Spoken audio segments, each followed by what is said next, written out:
students, welcome to a new session. We'll start with the chapter 2.2, the Slovenian. Okay, we have completed part 1. Now we'll start with part 2. Part 1 में अपन ने क्या देखा था? A girl named Saili went to a school trip और उनकी school trip कहाँ गई थी? मून पे.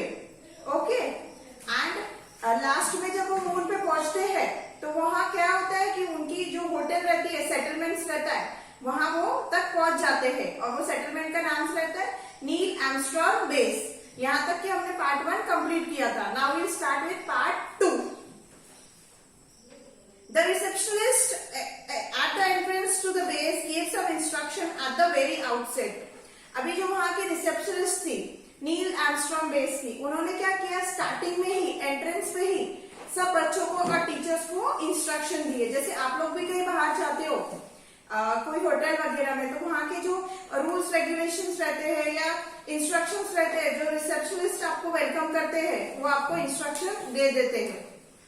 आई welcome you all to the Neil Armstrong base. To make your stay on the moon pleasant and comfortable, I would like you to take certain precautions. Listen carefully to my instruction and please follow them during your stay. अभी वो जो receptionist है उन्होंने क्या बोला है उनको कि पहले तो वेलकम किया और उनको बोला कि अगर आपको यहाँ मून पे आपका स्टे कंफर्टेबल और प्लेजेंट बनाना है तो कुछ प्रिकॉशंस उनको लेने पड़ेंगे एंड उनको उनके रूल्स एंड रेगुलेशन सब फॉलो करने पड़ेंगे. तो उनके जो इंस्ट्रक्शन है वो केयरफुली और प्रॉपरली वो सुने. You know that the gravitational force of the moon is 1/6 that is of the earth. In the human settlements on the moon, a gravitational force equivalent to that of the earth has been artificially maintained. But outside those settlements, the gravitational force of the moon is at work. Means, जो gravitational force है moon की, वो 1/6 part है earth से. Okay? 1/6 part है earth से. तो जो ग्रेविटेशनल फोर्स उन्होंने अंदर सेटलमेंट में आर्टिफिशियल ग्रेविटेशनल फोर्स उन्होंने क्रिएट किए, मतलब जो अर्थ की ग्रेविटेशनल फोर्स है वही ग्रेविटेशनल फोर्स उन्होंने अंदर आर्टिफिशियली वो सेटलमेंट में क्रिएट किए. लेकिन अगर सेटलमेंट से बाहर जाओगे तो उनकी जो ग्रेविटेशनल फोर्स है वो मून की फॉलो होंगी. मतलब अर्थ की जो ग्रेविटेशनल फोर्स है उससे 1/6 पार्ट मून पे कम होती है ना. मतलब अगर यहाँ आप जो वेट के है वहां आप जाओगे तो 1/6 पार्ट आप उससे लाइट हो जाओगे, हल्के हो जाओगे. करेक्ट. तो उन्होंने उनको क्या स्ट्रिक्टली बोला कि जो ग्रेविटेशनल फोर्स है वो अर्थ के जैसे सिर्फ ये सेटलमेंट्स में है. आप जब सेटलमेंट के बाहर निकलोगे तो आपको मून की ग्रेविटेशनल फोर्स को सामना करना पड़ेगा. You will have to be extremely careful when you roam around there. The second point to remember is related to shopping on the moon. You all must be interested in carrying souvenirs back home from the moon. Please buy the articles only from the shop which are inside the dome-shaped settlements. There you will be assured of genuine articles. Do not buy anything from the unauthorized shop outside the settlement. I wish you a very happy and pleasant stay on the moon. अभी वो receptionist ने उनको second point क्या बोला कि अगर आपको कुछ शॉपिंग करनी है मून पे से, जैसे सोवेनियर मैंने आपको बताया था, भेंट, एक गिफ्ट आपको लेके जाना है यादगार के लिए, तो आप जो भी शॉपिंग करोगे ये जो डोम शेप सेटलमेंट्स है नील आर्मस्ट्रांग बेस, इसी के अंदर से आप शॉपिंग करना. यहाँ आपको वैल्यू बराबर चीजें भी एकदम वैल्यूएबल और अच्छी मिलेंगी और सब जेन्युइनली अच्छे आर्टिकल्स है. और कोई भी चीज आप बाहर से, मतलब नील आर्मस्ट्रांग बेस के जो बाहर है वहां से कोई भी अनऑथोराइज्ड शॉप, मतलब जो ऑथोराइज्ड नहीं है वहां से कोई चीजें खरीदना मत. ये इंस्ट्रक्शंस उनको दिए गए थे. I wish you a very happy and pleasant stay on the moon. तो वो जो रिसेप्शनिस्ट थी उन्होंने उनका स्टे बहुत प्लेजेंट होना चाहिए उसका उनको बोला. A jam-packed 3 days program awaited the children on the moon. अब उनका प्रोग्राम कितने डेज का था? 3 डेज का था. और jam-packed मतलब फुल शेड्यूल, एकदम पैक था उनका शेड्यूल. हर एक चीज उन लोगों ने पहले से डिसाइड करके आए थे, कब क्या करना है, कब. Everything was decided and jam packed means full packed थे वो. According to the earth calculations on the moon there were 15 days of daylight and 15 days of night time. अब according to the earth calculation के हिसाब से 15 days वहां day होता है, 15 days वहां नाइट होती है.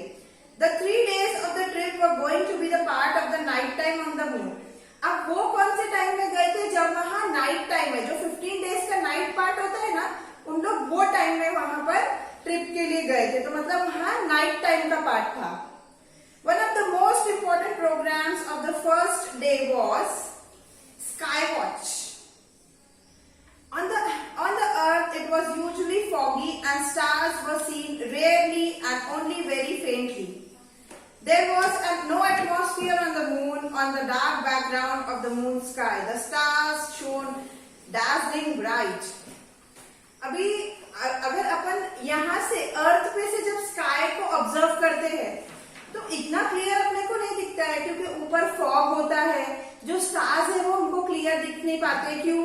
पॉल्यूटेड स्काई की वजह से, मॉइस्चर की वजह से. करेक्ट. लेकिन उनका पहले दिन का प्रोग्राम क्या था? First programme sky watch. वो स्काई वॉच करने वाले थे और वहां की स्काई तो देख सकते हैं फुल डार्क और उसमें सिर्फ स्टार्स ब्लिंक हो रहे थे, एकदम डार्सलिंग ब्राइट. डार्सलिंग मीन्स एकदम ब्राइट, वो स्टार्स चमक रहे थे. The most attractive view was that of the disk of the earth. This means वो circular part. In the moon sky, the earth looked 13 times bigger than the moon in the earth sky. ऊपर वो अर्थ कैसे दिख रही थी? 13 times bigger than the moon in the earth sky. It was also 70 times brighter. और कितने times brighter थी? 70 times brighter. The earth light fell on the moon. The beautiful, enchanting view made Siley and his friend ecstatic. Ecstatic means intense pleasure. एकदम खुशी, वो देख के अपन एकदम खुश हो जाते हैं, एकदम प्लीज हो जाते, वैसा उनको वो वहां पर उनको फीलिंग आ रही थी. They feel asleep, feeling happy, excited and comfortable at the same time. उसके बाद उन लोग को एकदम एक्साइटेड थे, खुश थे, हर चीज की फीलिंग उनके अंदर आ रही थी और वो सब सोचते सोचते उन लोग सो गए. The second day's attraction was the circus on the moon. अब सेकेंड डे में उन लोग कहाँ जाने वाले थे? सर्कस देखने के लिए. One unique feature of the circus was the seating arrangement. The spectators were made to sit in the tent and the circus was going on outside. High jumps and long jumps were the special attractions. One gymnastic jumped 27 meters high. अभी normally जब अपने अर्थ पे circus होती है तो arrangement कैसा होता है सर्कस का? आप कभी गए होंगे. पूरा ऐसा राउंड टेंट के अंदर राउंड सर्कल में अरेंजमेंट होता है और मिडिल में सर्कस चलती है. करेक्ट. लेकिन यहाँ पूरा एक यूनिक सीटिंग अरेंजमेंट था. टेंट था, टेंट के अंदर सीटिंग अरेंजमेंट बना हुआ था और टेंट के बाहर सर्कस चल रही थी. और उसके फीचर्स क्या होते हैं? Special attraction, high jumps and low jumps. और एक जिम्नास्टिक ने कितना हाई जंप किया? 27 meters high. On both the days, beside the main attractions, much time was reserved for visiting the various settlements there. It was expected that the students should spend some time for self-study. The teachers assigned them to ask the task of writing an essay on how they spend their time on the moon. अब उनको वहां भी एक task दिया गया था. उनकी teacher ने उनको वहां भी टाइम निकालने बोला था सेल्फ स्टडी के लिए और उनको एक असाइनमेंट दिया गया था कि उनको एक ऐसे लिखना था कि आप मून पे आपका टाइम कैसे स्पेंड कर रहे हो या करोगे, उस पे आपको ऐसे लिखना था उन लोगों को. Which places they visited, what they observed, etc. मतलब वहां आप लोग क्या क्या चीजें विजिट कर रहे हो, क्या क्या आपने देखा हो, ये सब चीजों पे उनको ऐसे लिखना था. Siley and her friends had traveled far and wide and had done a lot of sightseeing. Siley और उसके फ्रेंड्स थे, उन्होंने बहुत दूर दूर गए और बहुत सारे साइट सीन एंड ऑल देखे. On the third day, the teacher took them to a place of historical importance. 100 years ago, Neil Armstrong